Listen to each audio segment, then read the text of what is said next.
You want to protest people, and you want to do it intelligently, somewhere where it's going to create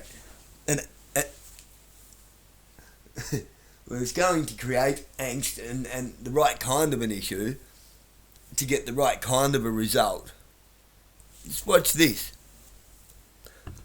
And this bloke's onto something. The butter that I ordinarily buy. Oh, excuse me.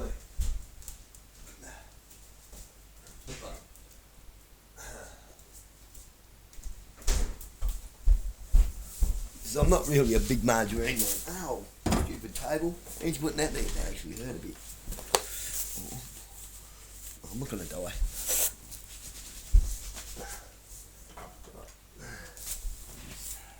500 gram Duck River Soft in the last few months has gone from $6 to $6.50 to now $8.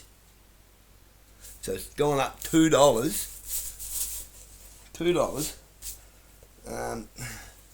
From 6 to 8. So that's almost half its price again in a matter of 3 months or so. So I've had to resort to 375 gram at $7.50 of Western Star.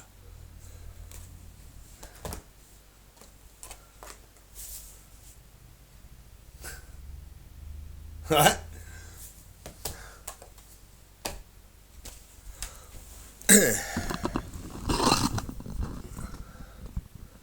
Well, just buy cheaper stuff. That's the cheapest you can get. And margarine isn't food. That should kill you. And stop eating nut-based shit. Nut butter and shit. Nut butter. Oh. Shut up. It was one of those TV jingles that got stuck in our heads. The reworked Status Quo hit relentlessly telling us at Coles prices were down. Well, today the supermarket giant was in court defending claims that very campaign deceived Australian shoppers with bogus discounts. It's being billed as the consumer case of the century with millions of dollars at stake. And as Sam Butler reports, it was influencers, TikTokers, social media posters who first raised the alarm. He's the content creator calling out supermarket price gouging. The behaviours that supermarkets have when it comes to increasing the price and then telling us it's a discount is abhorrent. But he never thought his TikTok videos would help trigger one of the biggest consumer court battles in Australian history. But now hearing that this is potentially going to cost Coles millions of dollars if they are found to be doing the wrong thing is mind. Haniora Nuku began posting online during the pandemic. Look how much corned beef costs. Same product 14 months later.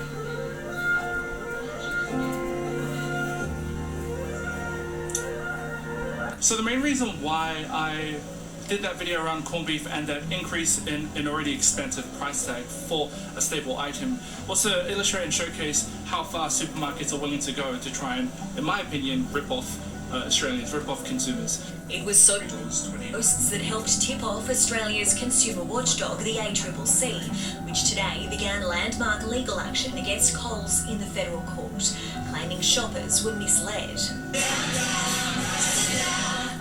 Fake discounts over 15 months in 2022 and 2023.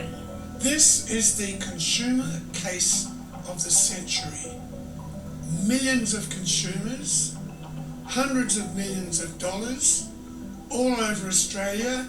The consumer watchdog claims Coles jacked up prices on hundreds of its products. The court case is focusing on 12. Take a box of Strepsils, for example. The original price was $5.50. After 640 days, it was increased to $7, then reduced 28 days later during a down promotion. The discounted price was $6, which is still 9% higher than the original. In another example, YoPro yogurt went from $6 to $7.80 before being reduced to $6.70.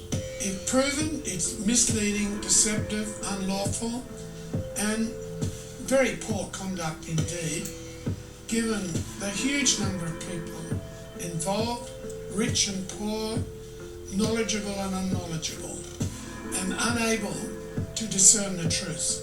Many consumers thought they were getting a bargain when they were being ripped off. That's the allegation. Which is why I'm very happy that the ACCC is taking steps to bring these people into the limelight. Be like, you cannot operate like this in Australia. You need to fix this. You need to fix this now. Coles is defending the claims, arguing the price rises were justified due to inflation hammering suppliers and a surge in global commodity prices. At the time of the alleged deception, inflation was at a 30-year high. The stakes are high for both sides in this case. If Coles loses, it could face fines into the hundreds of millions of dollars, with the potential for a class action lawsuit to follow. Then, of course, there's the reputational damage. Repairing and rebuilding the trust of shoppers is arguably a far greater challenge.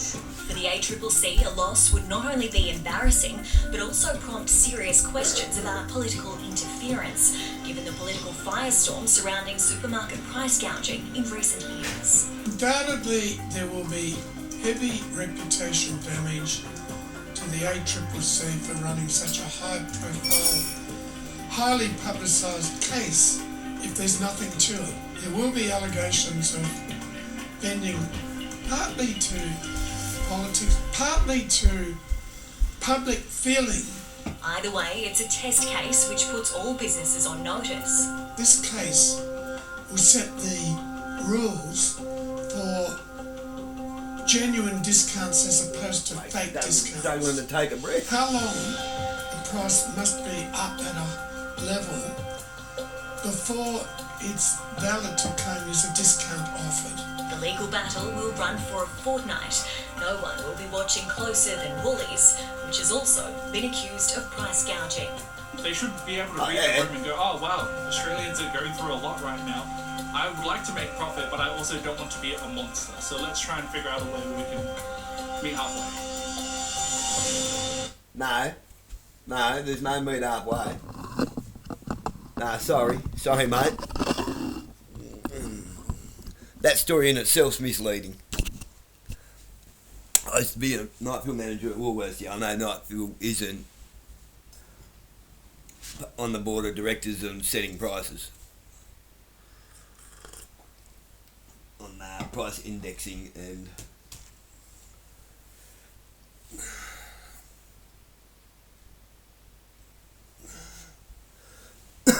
consumer strategizing. But I can tell you that Woolworths and Coles are the same company.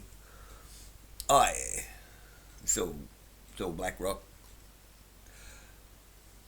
How? Well, you may recall that Sam's Cup price became Coles around the same time as Ralph Boss became Woolworths.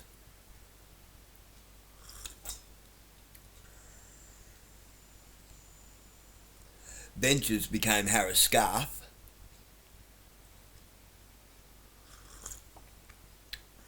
That was company consolidation, being all bought up by the same shareholder corporations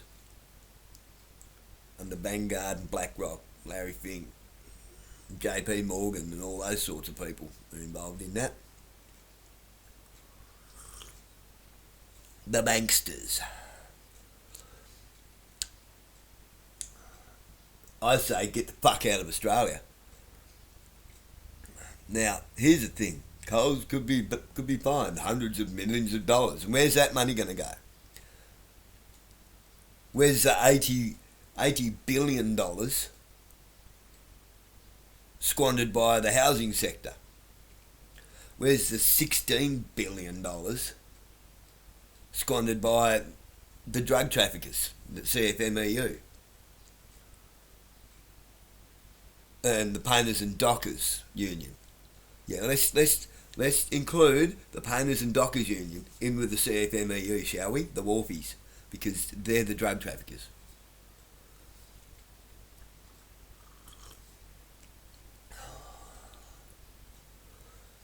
Where's all the money? Where will it go? If we're the ones being ripped off, then all that money should come to us. That should be an Australian Nasara Jasara. Everyone gets a payout. Cool. We'll buy back everything now. We'll buy back everything. You can keep your fucking money, hope you choke to death on it. We just want everything back. And then we can all live happily ever after with our own sovereignty.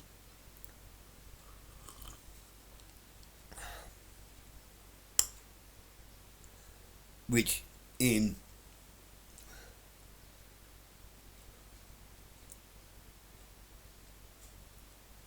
another video uploading can be achieved. It's called Somebody is Creating Very Powerful Constitutional Content That Must Be Deeply Examined. That'll be going up in a little bit. It's a bit longer than this video. It's going to take a while.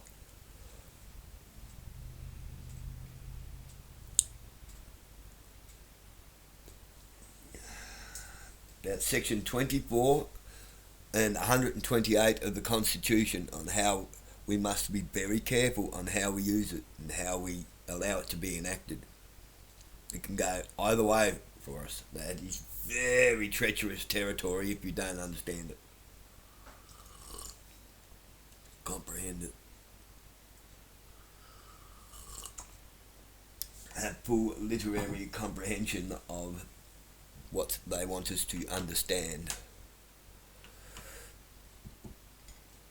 But yeah, like if you're going to protest and shit, get onto that. You're wasting your time running around fighting with the cops. How stupid. I think you're fine, because the cops don't actually get that much money. They get a lot of kickbacks. They get a lot of privilege. But they don't actually get that much money. And you'll probably find that if you protest properly and peacefully, they'll probably leave you the hell alone. You'll probably find they'll stand next to you. In solidarity. Real solidarity. They'll be like, yeah, you know what? We're sick of getting ripped off at the supermarket too.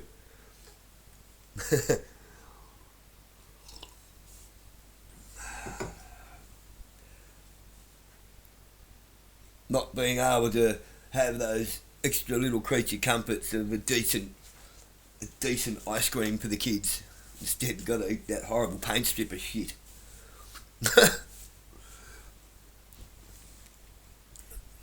Yeah, did you know most ice creams, like a lot of ice cream now, has got many of the same ingredients that paint stripper has? I'm not even fucking joking. Anyway. Yeah, if you're going to protest, get onto this. And I think they need to be driven out of the country. Imagine what good that would do for our farmers. The farmers wouldn't be pressured into having to plough shit back into the ground by Simplot, McCain, Harvest Moon, Fourth Farm, Ed Jules. Because they purposely over-contracted, because they're trying to fucking... It's a land grab. They're trying to drive the farmers off the land. Because data's like crack cocaine to these people. Oh, I blocked these again.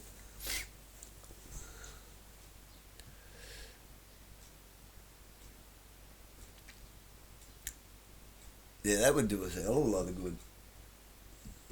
Then we'd actually have proper farm to plate food instead of this fucking garbage that it's slop. It's absolute slop. It's rubbish. Like I say, I've worked from contracting harvesting companies like Joe Cook, the fucking sellout. Joe Cook, you're a fucking scumbag, mate.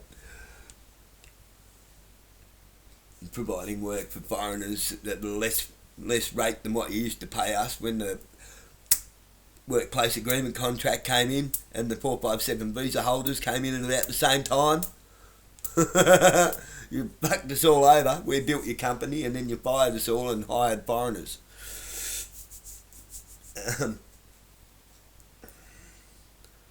I worked from that as a direct farmhand for the Plaps at West Pine. I've had to deal with agronomists and field officers from Simplot and all those companies. and I've been a night field manager at Woolworths. I've been right through the whole, from farm to plate. 10 years I put into that. Again, I kind of know some stuff. I know a bit about GMO trial products as well. Ones that we planted on the hush in weird places.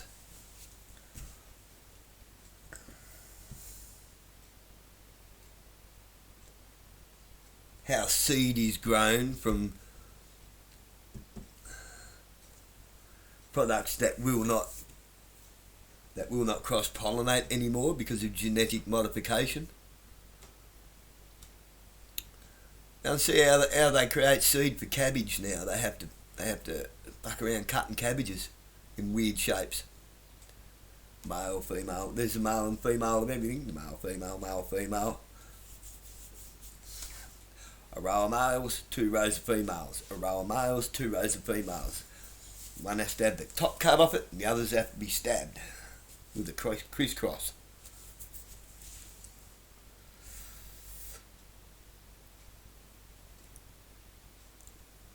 And that cross-pollinates, and the seed stalks grow out of the crisscross cabbage with seeds.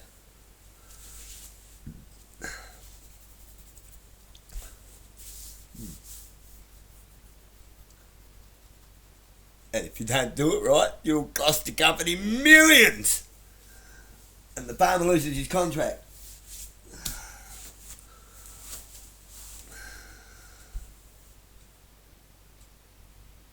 It's funny that, isn't it? What's her name? What was her name? She was a supervisor. Fucked up 3 plantations of cabbage. And they booted her out of the job and gave me the job, and I became her supervisor. And now she's a probation officer working for the courts. Oh, what's her fucking name? She had an affair with another woman, screwed up a marriage. Never mind.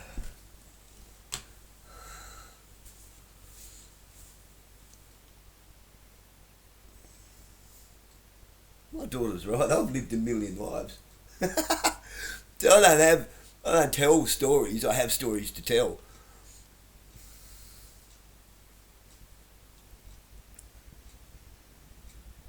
Now this is something. There's no point hopping up and down about something you can make no difference over. If you're going to protest Herzog and the government about what's going on with Israel and Palestine, you actually have zero influence on that. You just get yourself all angry for nothing. If you're going to protest, go to Coles, go to Woolies. Don't harass the people working there. They just got a job to do, an actual job. They're trying to pay the bills just as much as you are. And they agree with you 100,000 million gazillion % that their bosses are ripping us off. The only benefits they get is a couple of extra points on their frequent shoppers. Here's my Jason Smith Painting Services. How you going, Jason Smith Painting Services?